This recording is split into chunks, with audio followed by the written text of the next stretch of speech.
नमस्कार. आज आपण एका अशा जबरदस्त कहाणीबद्दल बोलणार आहोत जी आहे 17व्या शतकातल्या भारताची. एक अशी गोष्ट ज्यात रणनीती, गुप्तता आणि प्रचंड धाडस या सगळ्यांचा एक अद्भुत संगम बघायला मिळतो. विचार करा, एकही लढाई न लढता, कुठलंही मोठं सैन्य न वापरता एखाद्या बलाढ्य साम्राज्याला खिळखिळ करता येईल का? तर या प्रश्नाचं उत्तर एका ऐतिहासिक घटनेत दडलेलं आहे. ही घटना म्हणजे इतिहासातल्या सर्वात धाडसी आणि यशस्वी लुटींपैकी एक.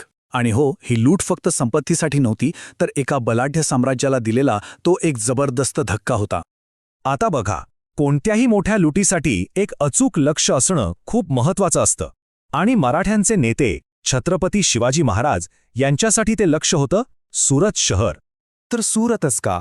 कारण त्या काळात महाराज बलाढ्य मुघल साम्राज्याशी झुंज देत होते.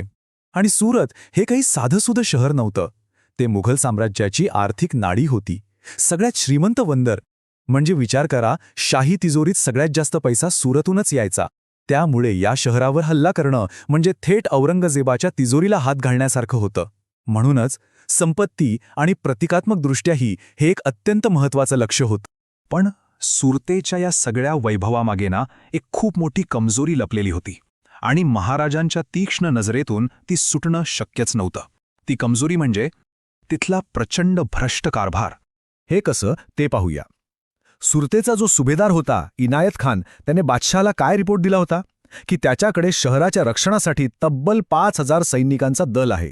पण खरं चित्र काहीतरी वेगळंच होतं. प्रत्यक्षात त्याच्याकडे होते फक्त 1,000 सैनिक. मग बाकीचे 4,000 सैनिक कुठे होते? कुठेच नव्हते. त्या 4,000 सैनिकांचा पगार हा महाशय थेट स्वतःच्या खिशात घालत होता. केवढा मोठा भ्रष्टाचार! बरं, आता लक्ष्य निश्चित झालं, तिथली कमजोरीही कळाली. मग पुढचा टप्पा होता एका अचूक परफेक्ट आराखड्याचा. आणि इथूनच सुरू झाली खरी गुप्तहेरगिरीची कहाणी. आणि या संपूर्ण योजनेचे शिल्पकार कोण होते? तर ते होते महाराजांचे गुप्तहेर प्रमुख बहिर्जी नाईक. एक अशी व्यक्ती ज्यांच्या पद्धती इतक्या प्रभावी, इतक्या अचूक होत्या की लोक त्याला अनेकदा जादू समजायचे. त्यांची ही मोहीम म्हणजे माहिती गोळा करण्याची एक पद्धतशीर 4 टप्प्यांची प्रक्रिया होती. यात काहीही नशिबावर सोडलेलं नव्हतं. बघा, पहिला म्हणजे भिकारी, साधू, व्यापारी अशा वेगवेगळ्या वेशात गुप्तहेरांनी सुरतेत घुसखोरी केली. मग शहरातल्या सगळ्यात श्रीमंत व्यापाऱ्यांची घरं अचूकपणे शोधून काढली. तिसरा म्हणजे शहराचा नकाशा, संरक्षण व्यवस्था आणि इतकंच काय तर खजिना कुठे पुरला आहे याचीही माहिती काढली. आणि चौथं, सुभेदाराचा तो प्रचंड भ्रष्टाचार उघडकीस आणला. आणि या मोहिमेचं कौशल्य किती जबरदस्त होतं याचं एक उत्तम उदाहरण म्हणजे सुरतमधील एका इंग्रज व्यापाऱ्याने जॉर्ज ऑक्झेंडनने बहिर्जी नाईकांना ओळखल्यावर काढलेले उद्गार. तो म्हणाला, अरे हा माणूस तर महिनाभर आमच्या वखारीबाहेर भीक मागत होता. म्हणजे विचार करा, गुप्तहेर खात्याचा प्रमुख स्वतः सर्वांच्या डोळ्यात देखत होता, पण अगदी कोणालाही त्याचा साधा संशयसुद्धा आला नाही. तर सगळा आराखडा तयार होता. आता वेळ आली होती अंमलबजावणीची. तारीख होती 5 जानेवारी 1664. बघा सगळं कसं घडलं. 5 जानेवारीला महाराजांची फौज सुरतेपासून फक्त 10 किलोमीटर अंतरावर पोहोचली आणि खंडणीची मागणी पाठवली. 6 जानेवारीला ती मागणी फेटाळण्यात आली आणि सकाळी 11 वाजता थेट लुटीला सुरुवात झाली. पुढचे 3 दिवस म्हणजे 6 ते 8 जानेवारी शहरातील श्रीमंतांकडून पद्धतशीरपणे संपत्ती गोळा केली गेली आणि इकडे सुभेदार बिळात लपून बसला होता. आणि 10 जानेवारीला मराठा सैन्य सगळी लूट घेऊन निघूनही गेलं. सगळं किती अचूक आणि सुनियोजित. या धाडीच्या वेळी 2 नेत्यांमधला फरक अगदी स्पष्ट दिसतो. एका बाजूला शिवाजी महाराज, जे स्वतः तिथे हजर होते, धोरणात्मक निर्णय घेत होते, श्रीमंतांकडून खंडणी मागत होते आणि विशेष म्हणजे त्याची पावतीही देत होते. तर दुसऱ्या बाजूला होता सुभेदार इनायत खान, भेकड, कुठेतरी लपलेला, श्रीमंतांना वाचवण्यासाठी लाच घेणारा आणि शहरातल्या सामान्य लोकांना वाऱ्यावर सोडून देणारा. काय फरक आहे बघा नेतृत्वात. पण या मोहिमेच्या 3ऱ्या दिवशी एक अनपेक्षित घटना घडली. या अत्यंत नियोजनबद्ध मोहिमेला एक हिंसक आणि व्यक्तिगत वळण लागलं. झालं असं की सुभेदार इनायत खानाकडून एक दूत आला. तो म्हणाला की तो तहाची बोलणी करायला आलाय. वरवर पाहता त्याला ही लूट थांबवायची होती.